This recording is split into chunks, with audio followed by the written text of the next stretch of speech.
I don't know, when I think about Muslims, and when I think about the Quran and the Hadith and some of the stuff that's in that, and how Islam is triumphal, and how are you going to teach that with a civics course in which our liberal democracy is everything that we believe in, and then at the same time they're trying to teach that none of that matters, that Islam triumphs over all of that, and these things shall come to pass.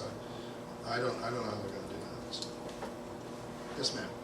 What you've just mentioned could apply equally in terms of Israel and what's happening there, and what's being preached as reality versus mythic spin. And so we have foreign policy, whether it's in the U.S. or with our own prime minister.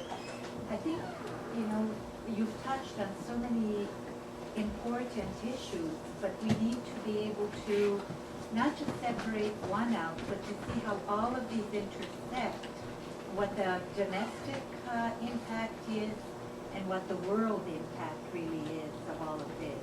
And I think one of the mistakes that we make is that we pick one particular religion and we go heavily against that. And it's almost as though we have to create a language where we look at the belief systems before some of this got written down. Yes. The Bible, after all, is word for word taken from previous, in many instances, myths that already existed in Babylonian, what we call Iraq today.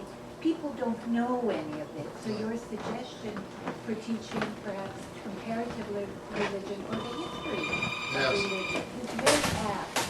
But I do think that it's important because you have given us lots of interesting things to talk about, but mostly you've talked about Islam and Christianity. And I think in North America, I think, I'm speaking from a North American standpoint, and I think the intersection of those two religions are the most problematical for us. But foreign policy, I understand. The Iran possibility for secular democracy. Anyways, Judaism would be nothing without Christianity. Pardon? Well, I'll leave you. I'll leave you with. You have another question, sir, or another comment? Oh, sorry. Are you planning on writing for another publication then to keep going, or? I don't know. I've been thinking about writing a book actually. Oh, okay. Oh, this kind of takes away from my time writing a book. I might. I'll see. I haven't really started this. The summer and when the fall comes, I'll think about what I'm going to do. I just do this for fun, by the way. I don't make a living out of this. This is just a hobby. Did you have a question, Dr. Christian? Yeah, well, just to be completely cynical about John Tory's policy, I mean, how much of it could it be just like traditional liberal support often comes from immigrant groups, especially Muslim, Sikh, Hindu groups, and I know in southwestern Ontario, I lived for a while, there's sort of like Southern Democrats down there, often very conservative but voted Liberal. So I'm wondering if John Tory just sees it as a wedge issue.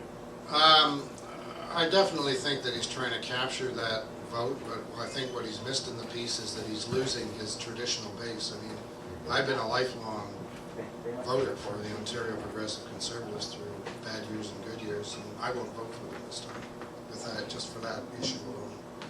And I know a lot of other people that I've talked to about this who expressed exactly the same view. So what he gains on the one side, he may be losing on the other.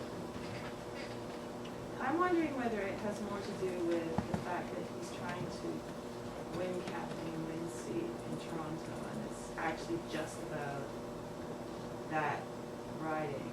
Wow, that's quite a statement. Well, I don't know. I mean, I find it incomprehensible, and so to try. I mean, I'm not a progressive conservative. I've never voted progressive conservative, but I actually do have a certain degree of respect until now for John Tory, and until this happened, would have preferred him to be the Premier of Ontario and Dogma integrated. I would have gone with that. But I'm also wondering whether if they do win the election and actually get to implement this policy, there are, and this goes back to the point the gentleman behind me made, there are an awful lot of small towns in Ontario who would like to see an evangelical Christian school in their community.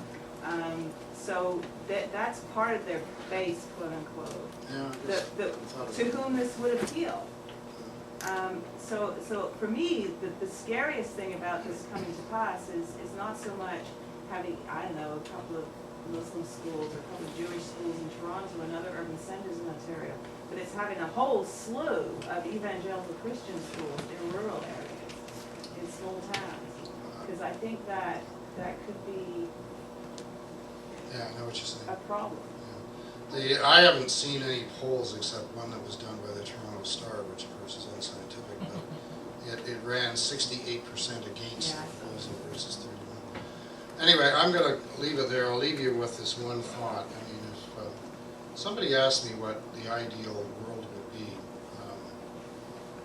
I would have to say that I would see religion going the route of smoking. You know, smoking we allow, we permit it. People want to smoke and ruin their health, that's up to them. But, you know, they're socially frowned on. And I'll bet you everybody in this audience knows somebody that they've had that if you don't smoke yourself, but you know somebody who smokes, had that conversation with, hey, you know, that's a filthy habit, why don't you give that up, you know? And what's the response you get? Does somebody come back very angry and, no, oh no, they look a little sheepish, they go, well, maybe I'll make it my New Year's resolution, you know. And one day I would like to see somebody say, well, you know, I'm a Christian. Somebody say, oh, you believe in that medieval cant? And you get the same kind of response. Well, my family tradition, you know. That's what I'd like to see instead of this sort of arrogance and stuff you saw coming out of the cloud. That would be my ideal world. Anyway, thank you very much.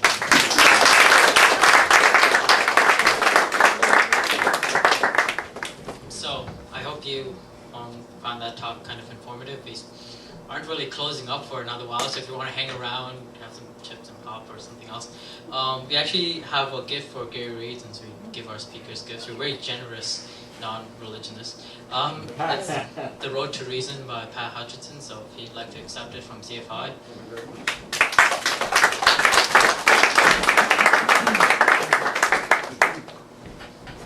And so with that, yeah, show up for our run event tomorrow. Yeah. Okay, off you go. Thank you.